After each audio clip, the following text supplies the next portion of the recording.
Hi, how much is too much? And I'm talking about alcohol here. And it's one of those topics that a lot of people get quite touchy about and don't want to probably admit how much they're drinking. But the reason why I'm doing this video or live streaming is because somebody sent me an email this week and asked for help.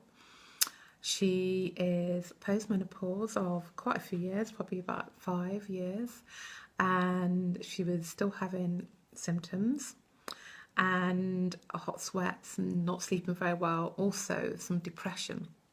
And she also admitted to drinking a bottle of wine on the days that she works, and she works 3 days a week. So I just thought I'd do a streaming about this because alcohol is one of those things that a lot of people do socially or even at home alone, and it has a massive impact on our hormones. And this week I've talked about bone health as well, and alcohol is one of the things that's going to steal your calcium from your bones. So whether you are perimenopause or postmenopause, it's really important to understand what alcohol is, because it actually is harmful if it's drank excessively. So I used to work as an alcohol supporter. I was called an alcohol practitioner. Taught people how to drink properly, and yeah, it was a really challenging job because obviously worked with a lot of people that were homeless, but also people that were still functioning in society with good jobs, doctors, teachers, nurses, but were stressed and used alcohol as a coping mechanism. But the alcohol, how to measure how much you're having is really tricky because I don't know, it's just not simple. But so alcohol for women who are postmenopause and perimenopause will have a significant effect, one on your bone health, but also your ability to lose weight, because as you transition through perimenopause to postmenopause, your ability to use carbohydrates from the sugar from alcohol, we're not as efficient as it. So what happens then, you start to store fat around the middle. So you start to lose that waistline and you become thicker, and that's because we don't utilize insulin that well. So having alcohol is going to make things worse. It's going to make your hot sweats worse, actually makes you depressed and anxious as well. So there's lots of reasons to maybe reduce your alcohol intake. I'm not saying don't have it at all. It is Friday night and a lot of people do reach out for alcohol on Friday night. But, sort of be aware of how it makes you feel. So a unit of alcohol is 25 ml. And depending on the strength of the alcohol, depends how much units is in that alcohol. So in a bottle of wine, a standard bottle of wine is about 12% alcohol. And so in a bottle of wine, there's 9 units of alcohol. So there's 9 shots, 25 ml shots in a bottle of wine that has 12%. But, and this is where the difficult bit comes in, if the wine is a 13% or 14% alcohol, then the units go up. So you're talking more about 10, 11 units in a bottle of wine if it's a higher percentage. So if it's a lower percentage bottle of wine, so if it's, you can get 10% and 9% bottles of wine. So if it's lower, then the units are lower. You're talking more about 7 or 8 units. So that'd be a way, if you want to reduce your alcohol intake, you could go down and get a less percent alcohol, sort of an 8, 9% alcohol, and then that will reduce your units, if that makes sense. So the higher the units, the higher the alcohol percentage, the higher the units that you'll have. So when you go out drinking socially, and the standard glass of wine is 175 ml, although I do think it's gone up now. For instance, in Europe, a standard glass of wine is less. It's 125 ml, so you're consuming less alcohol each time you have a glass of wine. But here in the UK, it's a lot more.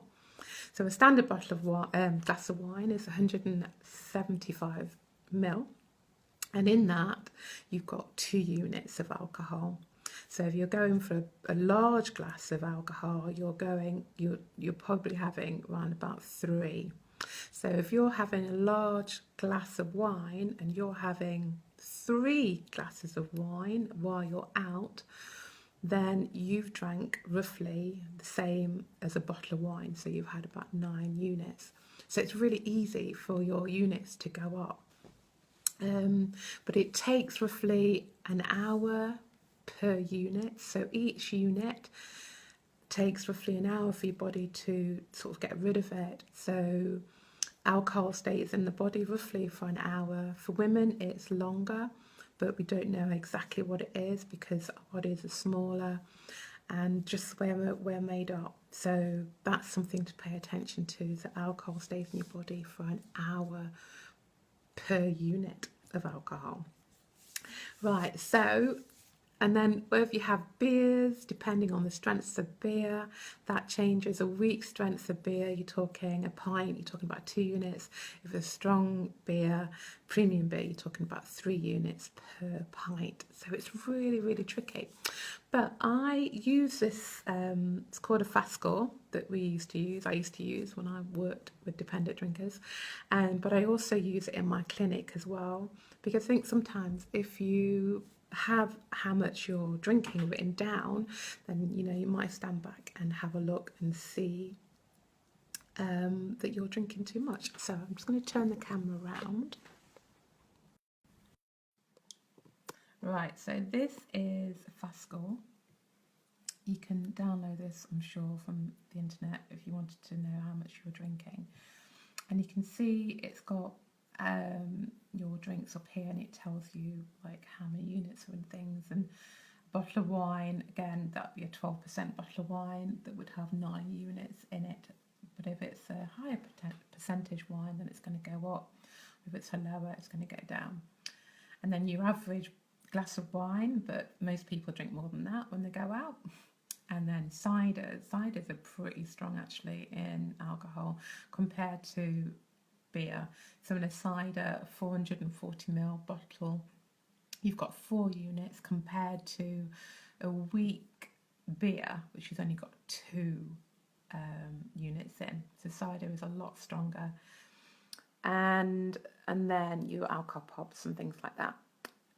The more fizz there is in alcohol, so the more carbonated the alcohol is, the quicker you're going to feel intoxicated, because those bubbles help to make you feel more intoxicated. So that's why cider is also not that great to drink, because it does make you feel drunk quite quickly. Right, so this is a fast score. The first question is, and I'm only talking about women because I work with women. Sorry, guys, but not that I don't love you or anything like that, but I'm just really passionate about female health. So how often have you had 6 or more units in a single occasion? So that would be equivalent to 2 glasses of wine.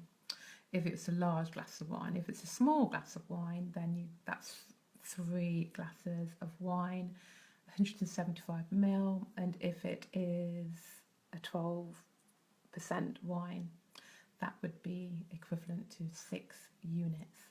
And then you've got the numbers across the top. 0 to 4 is your score. So 0 is never, 1 less than monthly, 2 monthly, and then 3 weekly, and 4 almost daily or daily. Okay, and then we go down to the next question. How often during the last year have you failed to do what's normally expected of you because of drinking? And that would be things like, going to work. Have you had to have a Monday off, for instance, because of the weekend? And again, you score yourself from 0 to 4. And And then the next question, how often during the last year have you been unable to remember what happened the night before because of drinking? Again, that might be a weekend night, and you answer again on a scale of 0 to 4.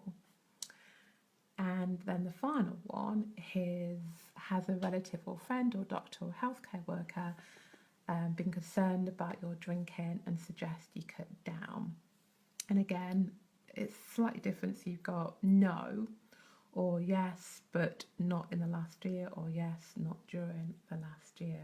So that's a fast score, and then you add your scores up on the side and you pop your number in there. Now, if it's more than 3, then there is another questionnaire that we fill in, which is slightly longer and a bit more detailed, and it's called the audit score, and it goes into more details, but I won't go into that.